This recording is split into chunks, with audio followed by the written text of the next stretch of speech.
नमस्कार दोस्तों, पीएलटिक्स में आपका बहुत बहुत स्वागत है। दोस्तों आज के इस क्लास में UP triple SC video exam 2023 के लिए हिंदी का प्रैक्टिस सेट लेकर आया हूं और इस हिंदी के प्रैक्टिस सेट के अंतर्गत हिंदी के 50 क्वेश्चंस को सॉल्व करेंगे।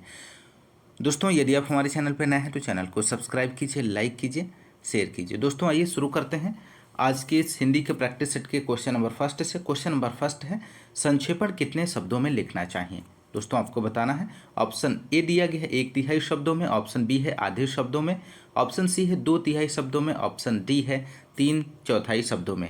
तो आपको दोस्तों इस क्वेश्चन का राइट आंसर देना है। तो राइट आंसर हो जाएगा ऑप्शन ए, 1/3 शब्दों में। संक्षेपण 1/3 शब्दों में लिखना चाहिए। अगला क्वेश्चन नंबर सेकेंड है, वैयक्तिक पत्र किनके मध्य लिखा जाता है। दोस्तों आपको बताना है। तो यहाँ पर इस क्वेश्चन का राइट आंसर हो जाएगा ऑप्शन सी, सगे संबंधियों मित्रों के मध्य। ऑप्शन सी राइट आंसर बनेगा। अगला क्वेश्चन नंबर थर्ड है, चाचा जाझा यहाँ का उच्चारण होता है। तो उच्चारण स्थान आपको बताना है। तो यहाँ पर इस क्वेश्चन का राइट आंसर हो जाएगा ऑप्शन सी, तालु से। उच्चारण स्थान तालु है दोस्तों। ऑप्शन सी राइट जवाब बनेगा। अगला क्वेश्चन नंबर 4 है, स्वर संधि कितने प्रकार की होती है। दोस्तों आपको बताना है। तो राइट आंसर बनेगा ऑप्शन डी, 5 प्रकार की स्वर संधि होती है दोस्तों। अगला क्वेश्चन नंबर 5 है, निम्नलिखित में से कौन सा शब्द तत्सम नहीं है। दिए गए ऑप्शंस में से आपको बताना है। तो राइट आंसर बनेगा ऑप्शन सी, साई। साई तत्सम शब्द नहीं है, यह तद्भव शब्द है दोस्तों। अगला क्वेश्चन नंबर 6 है, निम्नलिखित में से कौन सा शब्द तद्भव है। तो राइट आंसर बनेगा ऑप्शन है पंख। पंख यहाँ पर तद्भव शब्द है, इसका तत्सम पक्ष होता है। अगला क्वेश्चन नंबर 7 है, मृगनयन में समास है। तो मृगनयन में समास आपको बताना है दोस्तों। मृगनयन में कर्मधारय समास है और जिस समस्त पद का उत्तर पर प्रधान हो तथा पूर्व पद व उत्तर पद में उपमान, उपमेय अथवा विशेषण विशेष से संबंध हो, कर्मधारय समास कहलाता है। तो ऑप्शन बी यहाँ पे राइट जवाब हो जाएगा इस क्वेश्चन का। नेक्स्ट क्वेश्चन नंबर 8 है, कौन सा शब्द विष्णु का पर्यायवाची नहीं है। दिए गए ऑप्शंस में से आपको राइट आंसर का चयन करना है। तो राइट आंसर हो जाएगा ऑप्शन डी, मुक्त पुरुष। मुक्त पुरुष शब्द विष्णु का पर्यायवाची नहीं है, शेष शब्द विष्णु का पर्यायवाची हैं। अगला क्वेश्चन नंबर 9 है, निष्कलुष का विलोम शब्द है, इनमें से कौन सा है। तो राइट जवाब बनेगा दोस्तों ऑप्शन सी, कलुष होता है। ऑप्शन सी राइट जवाब बनेगा। कुख्यात का विलोम विख्यात होता है और कृतज्ञ का कृतज्ञ होता है विलोम। और कलुष निष्कलुष का विलोम है कड़वा मीठा का विलोम है दोस्तों, आप लोग ध्यान रखिएगा। अगला क्वेश्चन नंबर 10 है, अभिज्ञ अनभिज्ञ शब्दों का सही अर्थ बताइए। तो यहाँ पर दोस्तों इस क्वेश्चन का राइट आंसर हो जाएगा ऑप्शन सी, यहाँ पे सही जवाब बनेगा जानकार, जाना न। ऑप्शन सी यहाँ पे राइट आंसर हो जाएगा, जानकार और न जानकार। ऑप्शन सी सही जवाब है। प्रत्यक्ष का जो आंखों के सामने हो, सुलभ जो आसानी से प्राप्त हो सके, प्रियतम जो सबसे प्रिय हो। तो ध्यान रखिएगा दोस्तों।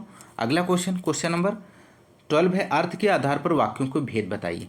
तो अर्थ के आधार पर आपको वाक्यों के भेद बताने हैं दिए गए ऑप्शंस में से। तो राइट जवाब बनेगा ऑप्शन डी, 8 प्रकार के होते हैं। अर्थ के आधार पर वाक्य 8 भेद होते हैं, विधानवाचक, आज्ञावाचक, इच्छावाचक और विस्मयवाचक, निषेधवाचक, प्रश्नवाचक, संदेहवाचक, संकेतवाचक।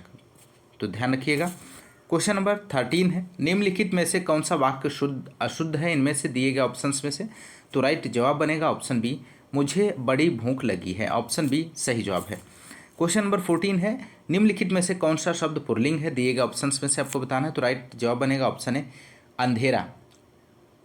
यहाँ पर ऑप्शन ए राइट जवाब हो जाएगा। अंधेरा शब्द पुल्लिंग है।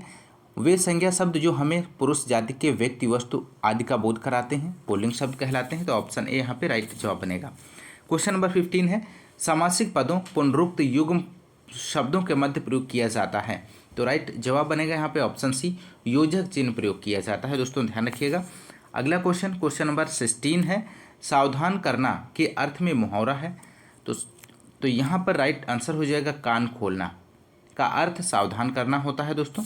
क्वेश्चन नंबर 17 है, हृदय पवित्र तो सब कुछ ठीक के अर्थ में लोकोक्ति है। तो राइट जवाब हो जाएगा ऑप्शन डी, मन चंगा तो कठौती में गंगा। ऑप्शन डी सही जवाब बनेगा। क्वेश्चन नंबर 18 है, वाराणसी गोरखपुर आरा के मध्य कौन सी भाषा बोली जाती है। तो राइट जवाब हो जाएगा ऑप्शन बी, भोजपुरी। इसका सही जवाब बनेगा। भोजपुरी भाषा वाराणसी गोरखपुर आरा के मध्य बोली जाती है। भोजपुरी भाषा का केंद्र भोजपुर है, आप लोग ध्यान रखिएगा। क्वेश्चन नंबर 19 है, शुद्ध वर्तनी का चयन कीजिए दिए गए ऑप्शंस में से। तो राइट जवाब हो जाएगा ऑप्शन है ऋषि। ऋषि यहाँ पर शुद्ध शब्द दिया गया है, शुद्ध वर्तनी दी गई है दोस्तों। अगला क्वेश्चन नंबर अगला है, प्रश्न संख्या 20 से 21 तक निम्नलिखित गद्यांश का ध्यानपूर्वक अध्ययन कीजिए और नीचे दिए गए प्रश्नों के उत्तर दें। तो दोस्तों यहाँ पर गद्यांश दिया गया, इसे आप पढ़ लीजिए। हम इस बात को जानते हैं कि तुम हमारे प्रेम के कारण वनवास के कष्टों को सहन करने के लिए तैयार हो, लेकिन घर पर रहकर हमारे साथ स्नेह की तुम और भी अधिक रक्षा कर सकती हो। सबसे बड़ी बात यह है कि हमारे न रहने पर माँ जब व्याकुल होगी तब तुम संतोषजनक बातें कहकर उन्हें समझाना। लेकिन सीता पर इन बातों का कुछ भी प्रभाव न पड़ा। सीता साधारण स्त्री न थी, वे अपने कर्तव्य को समझती थी, इसलिए इन सभी बातों के उत्तर देकर वे वनवास के लिए अपनी इच्छा को तोड़ न सकी। यह बात बताने की आवश्यकता नहीं है कि सीता को जो यह अमर कीर्ति प्राप्त हुई, प्रत्येक स्त्री के लिए वे प्रातः स्मरणीय हो सकी। इसका कारण यह नहीं कि वे राजा जनक की बेटी थीं और राजा दशरथ की पुत्र वधु थी। रामचंद्र की पत्नी होना भी उनका कोई विशेष कारण नहीं है।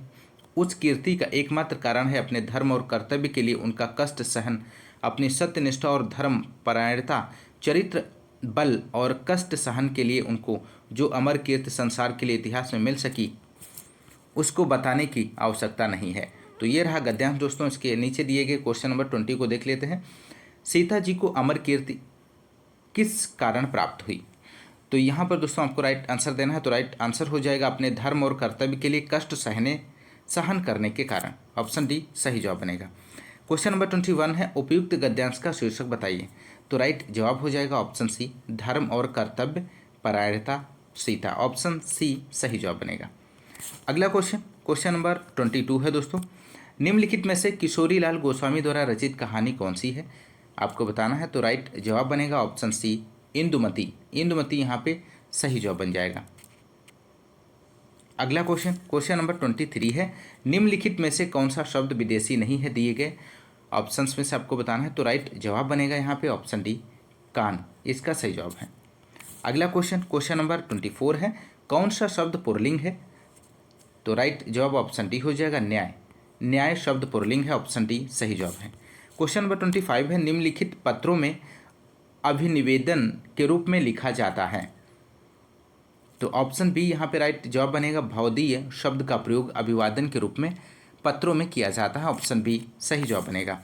अगला क्वेश्चन नंबर 26 है, निम्नलिखित प्रश्न में 4 विकल्पों में से उस सही विकल्प का चयन करें जो वाक्यांशों के लिए एक शब्द का विकल्प है जो थोड़ा जानता है। तो थोड़ा जानता है तो यहाँ पर सही जवाब हो जाएगा। तो यहाँ पे दोस्तों राइट आंसर जो हो जाएगा ऑप्शन सी हो जाएगा, अल्पज्ञ। ऑप्शन सी सही जवाब बनेगा।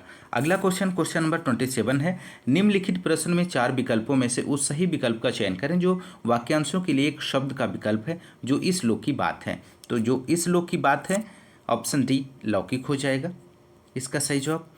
अगला क्वेश्चन नंबर 28 है, निम्नलिखित प्रश्न में 4 विकल्पों में से उस सही विकल्प का चयन करें जो रेखांकित शब्द के लिए उचित विकल्प है।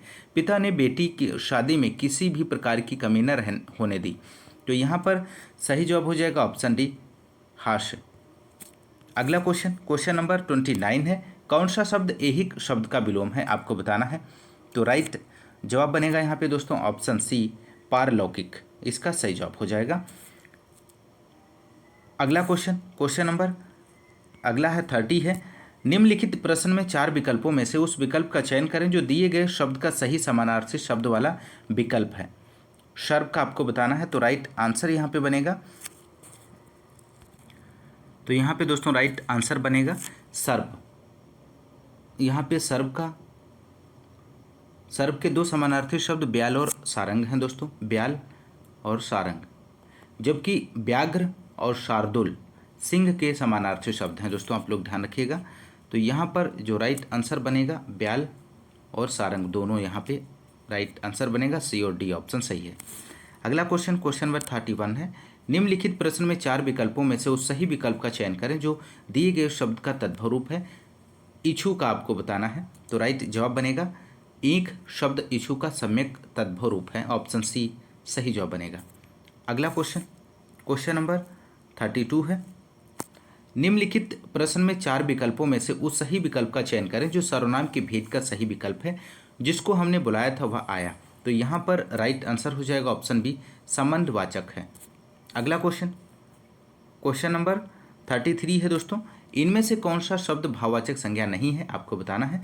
तो सही जवाब हो जाएगा ऑप्शन सी सोना, इसका सही जवाब बनेगा। सोना शब्द भाववाचक संज्ञा नहीं है, जबकि शेष शब्द मनाही, विद्वता और खुशी भाववाचक संज्ञाएं हैं। सोना द्रव्यवाचक संज्ञा है, आप लोग ध्यान रखिएगा। अगला क्वेश्चन, क्वेश्चन नंबर 34 है, निम्नलिखित प्रश्न में 4 विकल्पों में से उस विकल्प का चयन करें जो क्रिया के भेद वाला सही विकल्प है। दीपा ने गाय को चारा खिलाया। तो यहाँ पर राइट आंसर बनेगा द्विकर्मक क्रिया है। दीपा ने गाय को चारा खिलाया में द्विकर्मक क्रिया है। कुछ क्रियाएं 2 कर्म वाली होती हैं, तो यहाँ पर ऑप्शन बी राइट आंसर हो जाएगा द्विकर्मक क्रिया। अगला क्वेश्चन, क्वेश्चन नंबर 35, किस प्रकार के विशेषण में 2 प्राणियों, वस्तुओं आदि के गुण, दोष अथवा विशेषता की तुलना कर एक को दूसरे से बढ़ा चढ़ाकर बताया जाता है। तो राइट जवाब बनेगा ऑप्शन सी उत्तरावस्था, इसका सही जवाब हो जाएगा। अगला क्वेश्चन, क्वेश्चन नंबर 36 है दोस्तों, किस व्यंजन का उच्चारण स्थान तालव्य है, आपको बताना है। तो राइट जवाब बनेगा ऑप्शन बी झा, यहाँ पे सही जवाब हो जाएगा। झा व्यंजन का उच्चारण स्थान तालव्य है। और च वर्ग सभी स्पर्श व्यंजनों का उच्चारण स्थान तालव्य है। शेष व्यंजनों के उच्चारण स्थान गा का कंठ होता है दोस्तों, और ना का उच्चारण स्थान दंत है, और माँ का उच्चारण स्थान ओष्ठ होता है, आप लोग ध्यान रखिएगा। क्वेश्चन नंबर 37 है, बोली का क्षेत्र जब थोड़ा विकसित हो जाता है और उसमें साहित्य की रचना होने पर वह क्या बन जाती है, आपको बताना है दोस्तों। तो सही जवाब बनेगा ऑप्शन बी उपभाषा, उपभाषा यहाँ पे राइट जवाब बनेगा। अगला क्वेश्चन, क्वेश्चन नंबर 38 है, जिन ध्वनियों की गणना न स्वर में की जाती है न व्यंजन में, उसे क्या कहते हैं दोस्तों, आपको बताना है। तो राइट जवाब बनेगा ऑप्शन डी अयोगवाह, यहाँ पे सही जवाब हो जाएगा। जिन ध्वनियों की गणना ना स्वर में की जाती है और ना व्यंजन में, उसे अयोगवाह कहते हैं। अयोगवाह का अर्थ है योग ना होने पर भी जो साथ रहे। ये स्वर और व्यंजन दोनों में उपयोग होते हैं। अनुस्वार और विसर्ग वियोग अयोगवाह कहलाते हैं दोस्तों। तो यहाँ पर राइट जवाब ऑप्शन डी हो जाएगा अयोगवाह। क्वेश्चन नंबर 39 है, स्वर तंत्रियों के आधार पर व्यंजनों को कितने वर्गों में बांटा गया है। तो राइट जवाब हो जाएगा दोस्तों यहाँ पर ऑप्शन बी 2। स्वर तंत्रियों के आधार पर व्यंजनों को 2 वर्गों में बांटा गया है, सघोष व्यंजन और अघोष व्यंजन। अगला क्वेश्चन, क्वेश्चन नंबर यहाँ पर 40 है दोस्तों, जिह्वा की नोक जब ऊपर के दांतों की पंक्ति के सामने वाले दांत के ऊपरी हिस्से के संपर्क में आकर वायु के प्रवाह को अवरुद्ध करती है, ऐसे उच्चारण स्थान को क्या कहा जाता है। तो राइट जवाब बनेगा ऑप्शन डी वर्ड्स कहा जाता है, ऑप्शन डी राइट जवाब बनेगा। अगला क्वेश्चन, क्वेश्चन नंबर 41 है, इनमें से कौन सा कार्यालय आदेश के मूल गुण नहीं है, आपको बताना है। तो राइट जवाब बनेगा ऑप्शन डी बाहर भीतरी बातें कार्यालय आदेश के मूल गुण नहीं है दोस्तों। संतुलित, निर्वैयक्तिक, नापा, तुला एवं अनौपचारिकता कार्यालयीय आदेश के प्रमुख गुण हैं दोस्तों, आप लोग ध्यान रखिएगा। अगला क्वेश्चन, क्वेश्चन नंबर 43 माफ़ कीजिएगा 42 है, आयकर से माफ़ी एवं पूर्ण मुक्ति के लिए किसे प्रार्थना पत्र लिखेंगे। तो सही जवाब बनेगा यहाँ पे दोस्तों ऑप्शन सी आयकर अधिकारी, इसका सही जवाब बनेगा। आयकर अधिकारी से माफ़ी एवं पूर्ण मुक्ति के लिए प्रार्थना पत्र लिखेंगे। क्वेश्चन नंबर 43 है, मुख्य बिजली के बल्बों के ऑर्डर के निरस्तीकरण की सूचना देते हुए किसे पत्र लिखेंगे। तो राइट जवाब हो जाएगा ऑप्शन ए संभरक, संभरक इसका सही जवाब हो जाएगा। क्वेश्चन नंबर 44 है, कार्यालय आदेश किसके लिए निकाले गए आदेशों की सूचना है। तो राइट जवाब बनेगा ऑप्शन डी सभी विकल्प सही हैं, मंत्रालय, संबंध विभाग, प्रभाग और अनुभाग, इन सभी के लिए। क्वेश्चन नंबर 45 है, छोटे संबंधियों को पत्र में संबोधन क्या लिखेंगे। तो छोटे संबंधियों को पत्र संबोधन में चिरंजीव लिखना उचित है। ऑप्शन ए यहाँ पे राइट आंसर हो जाएगा। अगला क्वेश्चन नंबर 46 है, सूक्ति का सही संविच्छेद है इनमें से कौन सा है? तो यहाँ पे दोस्तों इस क्वेश्चन का राइट आंसर बनेगा सूक्ति का सही संविच्छेद सु प्लस उक्ति है, इसमें दीर्घ स्वर संधि है। तो ऑप्शन ए राइट आंसर हो जाएगा इस क्वेश्चन का। क्वेश्चन नंबर अगला है 47, नरेश का सही संविच्छेद है इनमें से कौन सा है? तो राइट जवाब हो जाएगा ऑप्शन डी, नर प्लस ईस बराबर होता है नरेश, और इसमें गुण स्वर संधि है। तो राइट जवाब ऑप्शन डी है।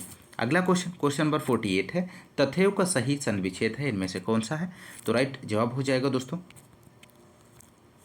ऑप्शन ए यहाँ पे राइट जवाब बनेगा, तथा प्लस एव बराबर होता है तथैव, इसमें वृद्धि स्वर संधि है दोस्तों। अगला क्वेश्चन नंबर 49 है, अत्याचार का सही संधि विच्छेद है इनमें से आपको बताना है। तो राइट जवाब बनेगा ऑप्शन सी, अति प्लस आचार बराबर होता है अत्याचार, इसमें स्वर संधि है दोस्तों। क्वेश्चन नंबर अगला है 50 है और अंतिम क्वेश्चन है, नाविक का सही संविच्छेद है इनमें से आपको बताना है। तो यहाँ पर राइट जवाब बनेगा दोस्तों, तो यहाँ पे दोस्तों राइट आंसर हो जाएगा ऑप्शन बी, 9 प्लस इक बराबर होता है नाविक, और इसमें अयाद्य स्वर संधि है दोस्तों यदि आपको क्लास पसंद आ रही है तो क्लास को ज़्यादा से ज़्यादा लाइक और शेयर करते रहिए दोस्तों। आज के इस क्लास में बस इतना ही, मिलते हैं नेक्स्ट क्लास में, तब तक के लिए नमस्कार, जय हिंद, धन्यवाद।